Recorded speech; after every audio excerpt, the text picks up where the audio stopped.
Hey guys, Bird Nerd here, bringing you with a couple videos, just real quick. Trying to do some changes, just a few enhancements, minor improvements with the birds, just trying to make things a little bit easier.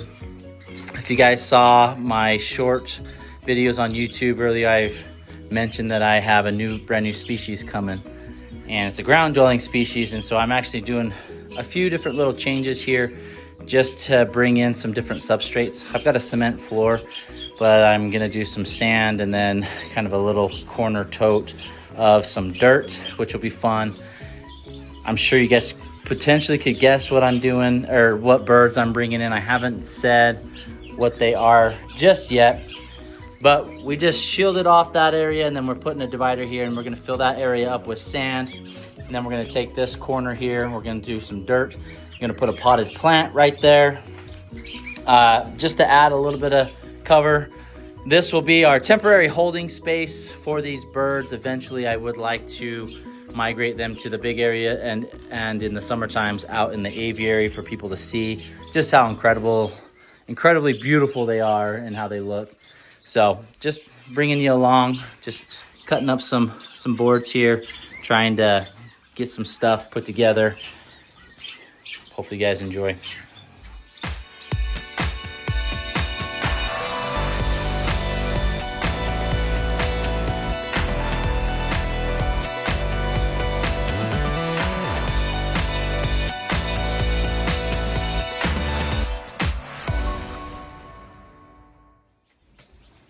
Okay, we got a little, I think it's a 30-quart tote. Just picked it up from Home Depot. We're gonna drill some holes in it just so that our soil can be aerated in case I water it or, sprout seeds in it, anything like that.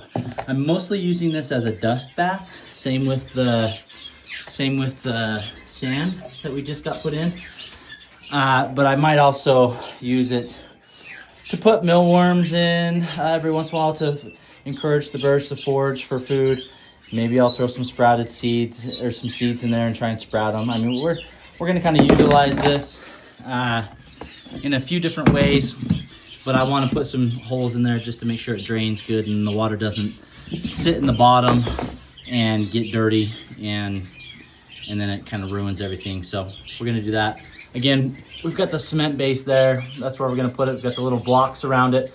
The tote will fit just perfectly into there. And then these little blocks will help for the birds to be able to step up and see into it, see what they're getting into, and then they should be able to jump right back out.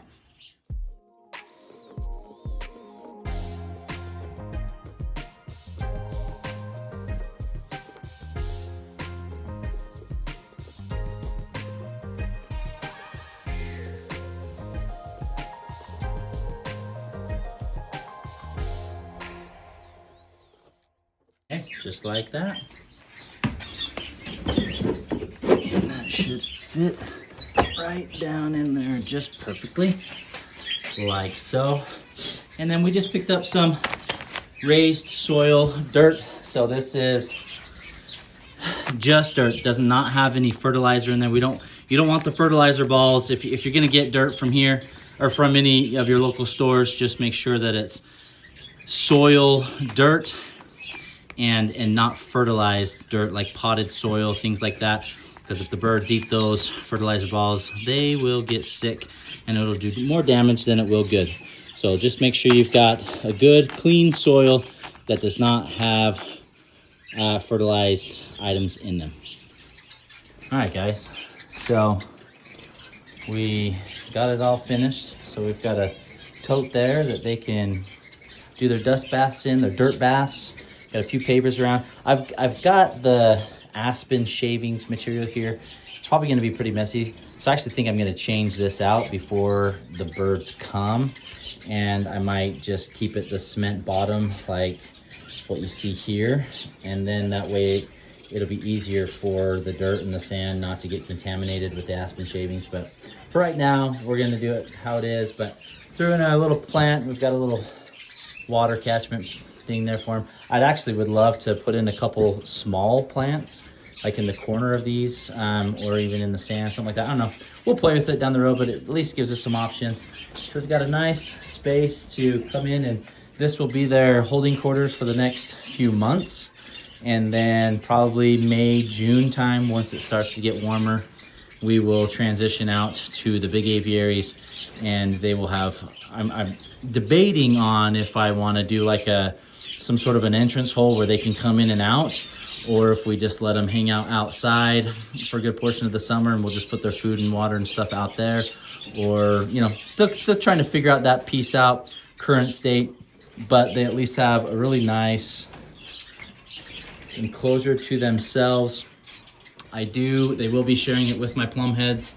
I've got my plum heads up there. I'm hoping that actually my plum heads will start breeding, and we'll be able to mix well with this species. Like a little clue, our plum heads, their species originate from countries of India and surrounding countries, and so does our new species that we're getting. That is a ground-dwelling bird. So we've had a few people in the comments are on the right track on the last post that I had. Getting really excited. We're just waiting for weather to warm up so we can get them, but everything is ready to go. So as soon as the green light happens and we get a window to ship them in, we will make it work and get them here for you guys to see. Enclosure's all done, guys. Ready for the new species to come. Just waiting for weather to warm up, and we'll get them here. This will be a great holding pen for them. Good size for the pair. A few different substrates down on the ground to keep them entertained and to hold them for a few months in here until they can transition their way to the big aviary outside, where they will have 3 times the space that they have in here and a lot more areas to forage and to grow out.